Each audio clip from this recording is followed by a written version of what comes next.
Okay, so the first question. Um, can you please share a cultural story regards to mochi? Um, yeah, Cultural story? yes. Well, I know the mochi making is for like special occasion, Mm-hmm. like wedding, New Year, and like happy occasion where this mochi symbolizes like good luck, happiness. So like the red and white one is the most like the chichidango they call it, which is symbolizes for good luck, the red and white, and then sometimes they do it like in a round pancake shape, Mm-hmm. round shape, and then usually they have different sizes. So usually they have two, one white and one red or pink. Yeah, on Okay. top each other. Like New Year's time, they have the white mochi different sizes on top each other, and then they place it for New Year's to welcome in the New Year. And then they have like a tangerine, and then they have the paper. The paper that Mm-hmm. they have for the symbolizes for the different gods. Yeah.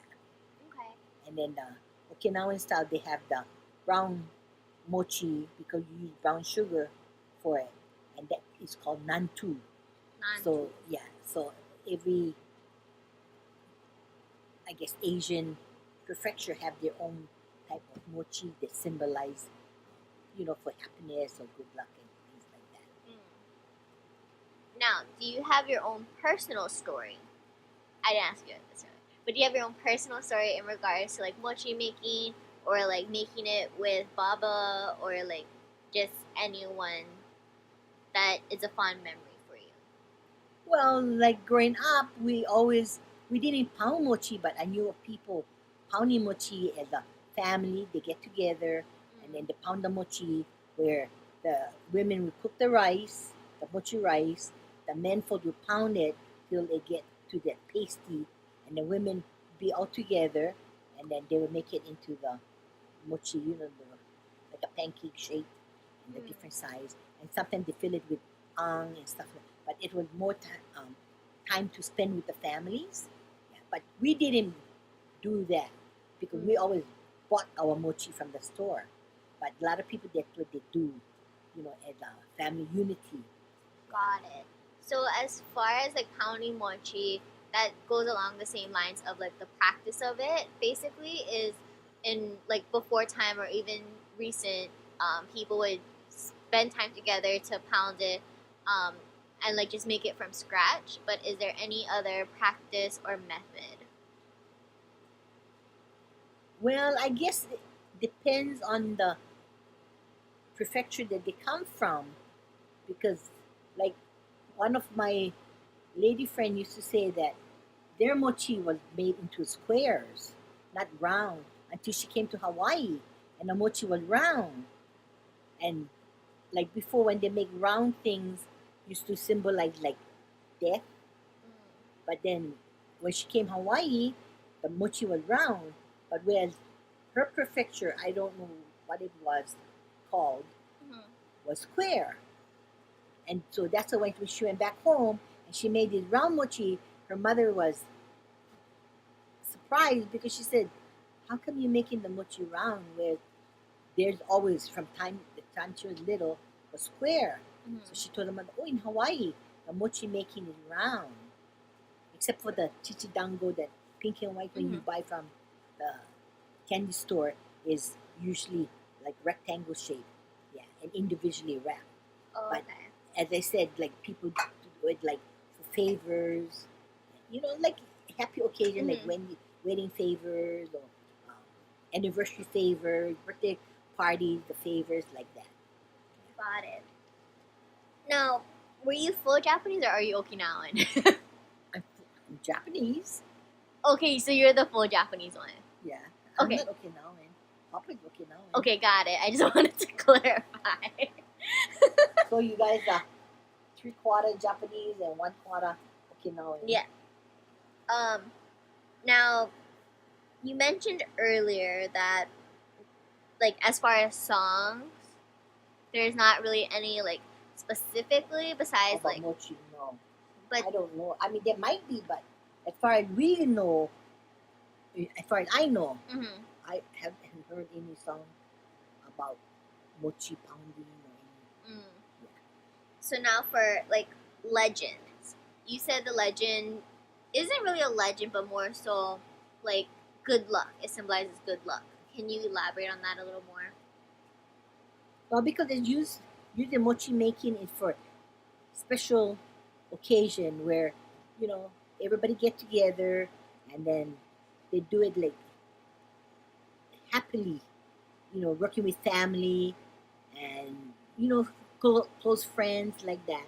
So it's just our upbringing that mochi was involved in that sense.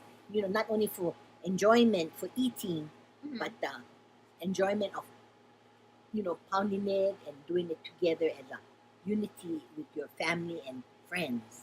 Mm. That they would get together because one person cannot do All of everything that. themselves. So it would be like a whole not Mm. community, but like a whole group of people. Like a collective type of thing. Yeah, like okay, you come and like friends or whatever, and if they know that somebody's pounding mochi, Uh-huh. they'll come like voluntarily or it doesn't have to say, oh, we're gonna pound mochi, so come. Like being invited. It's Mm. like they do it year after year, so automatically the same people will come and enjoy, participate in the making of the mochi, which it's like a special time for them. Okay. Got it.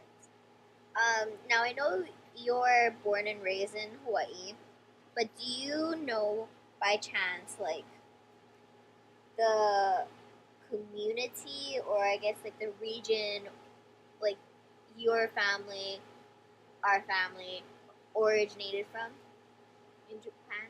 Or Yeah, well, my grandmother folks came from Niigata, my father's side, my paternal grandparents uh-huh. from Niigata, and my mother's parents came from Hiroshima. Mm. So they're two different prefectures, but Oh. that's how they came here. And like any culture, they have their good and bad, or the differences, yeah. So whether it's good or bad, but in Hawaii it's like a melting pot, so Mm. everybody blend together. It doesn't matter where you come from or whatever, because now we even see Hawaiian people enjoy not only the food but enjoy the mochi making or even bon dance. Mm. They have different cultures come and involve into that because that's what they enjoy. Yes. Yeah.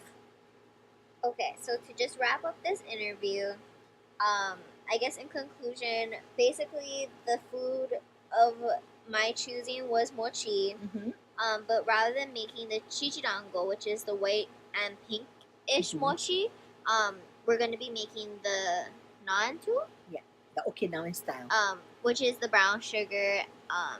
Coconut milk, the Yeah. mochiko, and then you sprinkle the sesame and it's baked.